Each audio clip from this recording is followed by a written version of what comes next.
انسان کی انسانیت تب ختم ہو جاتی ہے جب اسے دوسروں کے دکھوں پر ہنسی آنے لگے۔ چھوٹے ہمیشہ اپنے بڑوں سے سیکھتے ہیں، عادتیں بھی، محبتیں بھی اور نفرتیں بھی۔ شہید امت امام حسین علیہ السلام فرماتے ہیں، گھر میں غصہ ہونا اسے ویران کرنے کے برابر ہے۔ زنگ لگ جاتا ہے محبت کو، کیوں یہ جذبات مرنے لگتے ہیں، جن پہ ہم جان تھے کبھی دیتے، کیوں وہ انجان لگنے لگتے ہیں۔ بہت سے دلاسے بہت ضروری ہوتے ہیں مگر میسر نہیں ہوتے۔ ایک وقت آتا ہے جب حاصل اور لا حاصل کے درمیان جنگ ختم ہو جاتی ہے، بس چپ سی لگ جاتی ہے۔ آدھی زندگی ہم نے گزار دی پڑھتے پڑھتے، اور سیکھا کیا؟ ایک دوسرے کو نیچا دکھانا۔ کل کی فکر نہ کرو، جس رب نے آج تک سنبھالا ہے وہ کل بھی تمہیں سنبھال لے گا، بس اللہ پر بھروسہ رکھو۔ زندگی کی تھکن میں گم ہو گیا وہ ایک لفظ جسے سکون کہتے ہیں۔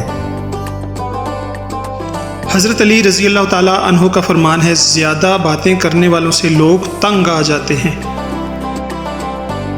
حضرت علی رضی اللہ تعالیٰ عنہ فرماتے ہیں، کتنی ہی بڑی مشکل کیوں نہ ہو، گھر سے نکلتے وقت ایک نوالا روٹی کا نمک کے ساتھ کھا کر نکلو، ایسا ممکن ہی نہیں کہ گھر واپس مایوس ہو کے لوٹو۔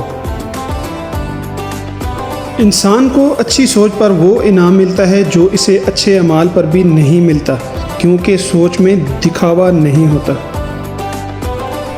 لوگوں کے اخلاق کے مطابق ان سے میل جول رکھو اور اعمال میں ان سے علیحدہ رہو۔ حضرت علی رضی اللہ تعالیٰ عنہ فرماتے ہیں، دو طرح کے لوگ ہوتے ہیں، ایک سخی، ان کے پاس مال نہیں ہوتا، اور دوسرے مالدار مگر وہ کسی کی حاجت روائی نہیں کرتے۔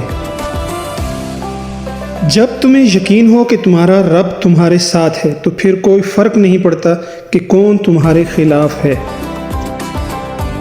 باطن کو کوئی نہیں پہچانتا، لوگ اپنی عادات سے پہچانے جاتے ہیں، کیونکہ عادات شخصیات کی ترجمانی کرتی ہیں۔ انسان کی تمام پریشانیاں دو باتوں کی وجہ سے ہیں، تقدیر سے زیادہ چاہتا ہے اور وقت سے پہلے چاہتا ہے۔ مرد کا زیادہ ہنسنا اس کے وقار کو ختم کر دیتا ہے۔ حضرت علی رضی اللہ تعالیٰ عنہ سے پوچھا گیا، انسان برا کب بنتا ہے؟ فرمایا، جب وہ اپنے آپ کو دوسروں سے اچھا سمجھنے لگے۔ عورت ایک تصویر کی مانند ہے، اگر جاہل کے ہاتھ لگ جائے تو اپنی قدر کھو دیتی ہے، مگر صاحب دانش اس انمول ہیرے کو بیش قیمت خیال کرتے ہیں۔ باپ کی دولت پر گھمنڈ کرنے کا کیا مزہ؟ مزہ تو تب ہے جب دولت اپنی ہو اور باپ فخر کرے۔ زندگی میں اس شخص کو کبھی نہ کھونا جو غصہ کرے یا ناراض ہو جائے لیکن پھر بھی لوٹ کے آپ کے پاس آئے۔ حضرت علی رضی اللہ تعالیٰ عنہ کا ارشاد ہے، مجھے مایوس ہونے والے پر تعجب ہوتا ہے جبکہ اس کے پاس استغفار کی قوت موجود ہے۔ امام حسین علیہ السلام فرماتے ہیں، جس نے ماں کا پاؤں چوما گویا اس نے جنت کی چوکھٹ کو بوسہ دیا۔